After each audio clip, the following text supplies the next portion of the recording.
Enron was born out of a 1985 merger between Houston Natural Gas and Internorth, forming what would soon become one of the most powerful and innovative companies in the United States. Headquartered in Houston, Texas, Enron presented itself as a modern energy company, embracing the deregulation wave sweeping the U.S. economy. Under CEO Kenneth Lay, Enron aggressively pushed the boundaries of traditional gas and power trading, eventually branching into broadband and even weather derivatives. By the late 1990s, Enron was hailed as a Wall Street darling, frequently listed among America's most innovative companies by Fortune magazine. Behind the scenes, however, the company began building an empire not on real assets but on manipulation, shadow entities, and accounting tricks. Its complex use of special-purpose entities, SPEs, helped it hide debt and inflate profits. But during its rise, the red flags were often ignored, blinded by investor enthusiasm and political connections that helped Enron grow rapidly with little oversight. The company's stock soared to almost $90, and its executives became stars in the business world, until everything began to unravel. The center of Enron's strategy were its key executives, Kenneth Lay, Jeffrey Skilling, and Andrew Fastow. Lay, the company's founder and chairman, provided the political connections and charismatic leadership. Skilling, the architect of Enron's shift to a gas bank model, introduced mark-to-market accounting, an aggressive method that allowed Enron to count projected future profits as current earnings. This approach made the company appear far more profitable than it really was. Meanwhile, CFO Andrew Fastow engineered a labyrinth of off-the-books entities, special-purpose entities, SPEs, to hide Enron's growing debt and inflate earnings. These entities were deliberately opaque, allowing Enron to appear financially healthy while taking on unsustainable risk. Enron's financial statements became so convoluted that even seasoned analysts struggled to understand them. Despite concerns, the executives were rewarded with millions in bonuses and stock options. They appeared on financial shows, at business schools, and even advised government officials, presenting Enron as a model of modern capitalism. The reality, however, was a corporate culture built on deception, greed, and short-term illusion over long-term value. Enron's internal culture was deeply rooted in competition, secrecy, and fear. Employees were ranked annually through a brutal performance review system known as rank and yank, where the bottom 15% were routinely fired. This created an environment where employees were pressured to meet unrealistic targets or risk losing their jobs. Many resorted to unethical practices to survive, inflating deals and hiding losses to please superiors. Whistleblowers were silenced, and dissent was discouraged. Executives encouraged risk-taking without accountability, rewarding those who brought short-term gains regardless of long-term damage. The obsession with stock prices became all-consuming, with managers more focused on personal enrichment than ethical conduct. Meanwhile, employees were pushed to invest their retirement savings in Enron stock, believing in the company's invincibility. Behind the glossy image of innovation and energy trading was a toxic work culture that discouraged transparency, rewarded dishonesty, and sacrificed ethics for profit. The illusion held firm because everyone, from investors to media, wanted to believe the story of a company that could do no wrong. Wall Street analysts, investment banks, and financial institutions played a crucial role in enabling Enron's deception. Despite clear warning signs, many continued to recommend Enron as a strong buy well into 2001. Major banks like J.P. Morgan and Citigroup structured complex financial deals that helped Enron keep billions in debt off its balance sheet. Credit rating agencies, whose job was to alert investors to risk, maintained Enron's high investment-grade rating until just days before its collapse. These institutions were deeply intertwined with Enron's success. Many earned massive fees for underwriting deals, managing stock offerings, or consulting on transactions. Analysts who raised concerns were marginalized or fired. The incestuous relationship between Enron and the financial world demonstrated how deeply conflicts of interest had taken root in the U.S. financial system. Greed blinded judgment, and a collective willingness to ignore red flags helped inflate a false image of success. In the end, the same institutions meant to protect the market helped build the house of cards that would ultimately fall. The first cracks in Enron's facade appeared in early 2001 when a series of investigative reports began to question the company's opaque financial practices.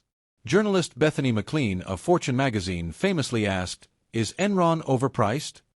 A bold headline that shook investor confidence. Around the same time, employees and internal auditors began to raise concerns about Andrew Fasto's role in managing the off-the-books partnerships. Despite mounting suspicion, the company insisted all was well.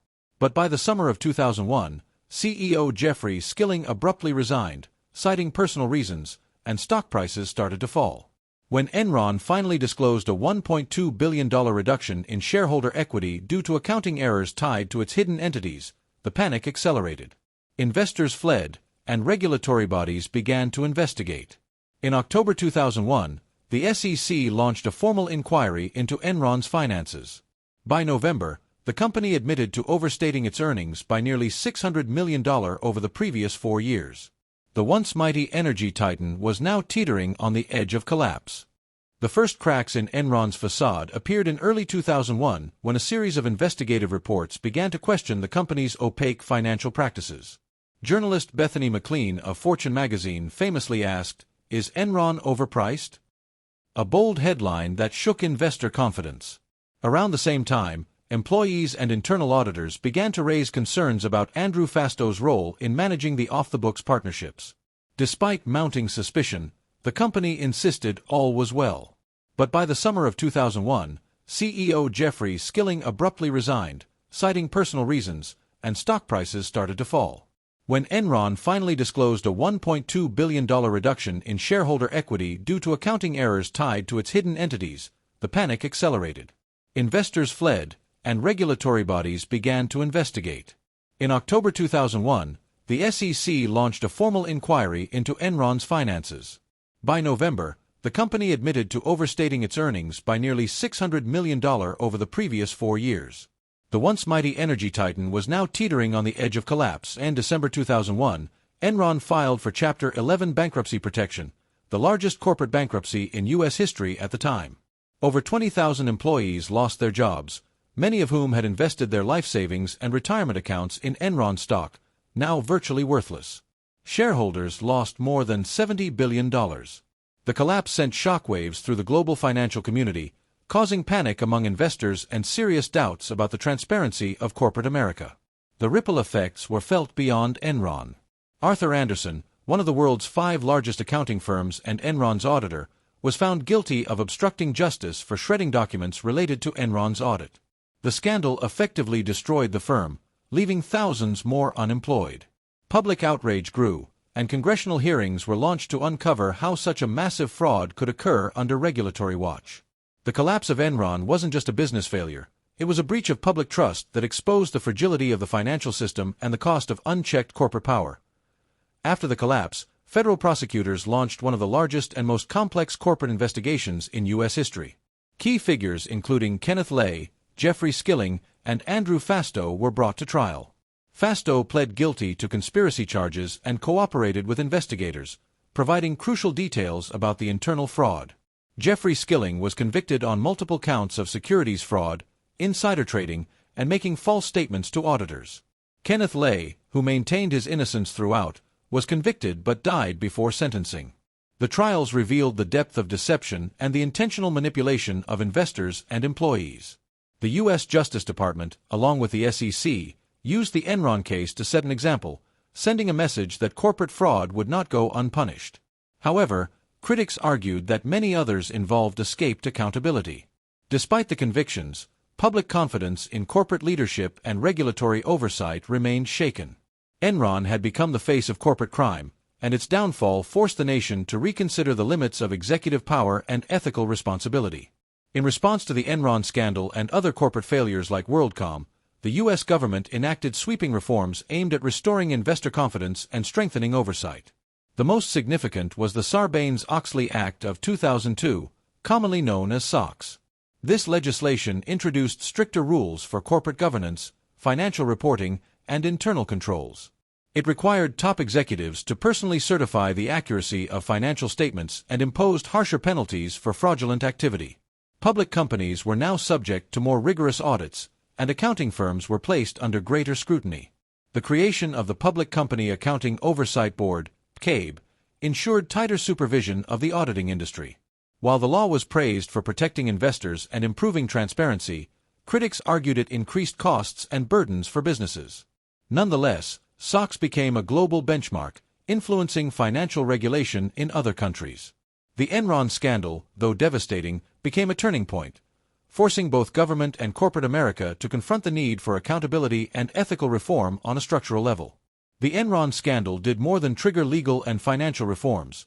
It deeply eroded public trust in large institutions. Americans began questioning not only corporate leaders but also the watchdogs meant to hold them accountable: auditors, analysts, media outlets, and even government regulators. The press, once celebratory of Enron's innovation, faced criticism for failing to investigate earlier. This led to a shift in journalism, with greater emphasis on investigative reporting and corporate scrutiny. In business schools across the country, Enron became a case study in ethics, used to teach future executives about the dangers of blind ambition and unethical decision-making. Meanwhile, investors became more cautious, demanding clearer financial disclosures and holding executives to higher standards. The scandal also influenced popular culture, inspiring books, documentaries, and films that highlighted the dangers of unchecked corporate greed. In the decades that followed, the name Enron remained synonymous with betrayal, a reminder of how quickly power can corrupt and how vital transparency is to a functioning economy. The legacy of Enron is one of profound caution. It serves as a stark reminder that even the most admired corporations can fall when built on deceit. The scandal revealed how easily ambition, when unchecked by ethics, can lead to systemic collapse. Though reforms like Sarbanes-Oxley aimed to strengthen corporate responsibility, new scandals continue to surface, proof that regulation alone cannot replace moral integrity. Enron's story has become a symbol, not just of corruption, but of the fragile relationship between business and trust. Its name is now etched in history alongside the greatest failures of modern capitalism. For employees, it was a personal tragedy. For investors, a costly lesson. For society, a cultural wake-up call. Today, whenever corporate fraud or executive greed makes headlines, Enron is remembered, not as a relic of the past, but as a warning for the future. Its fall reminds us that transparency, accountability, and ethical leadership are not optional. They are essential pillars of any enduring institution.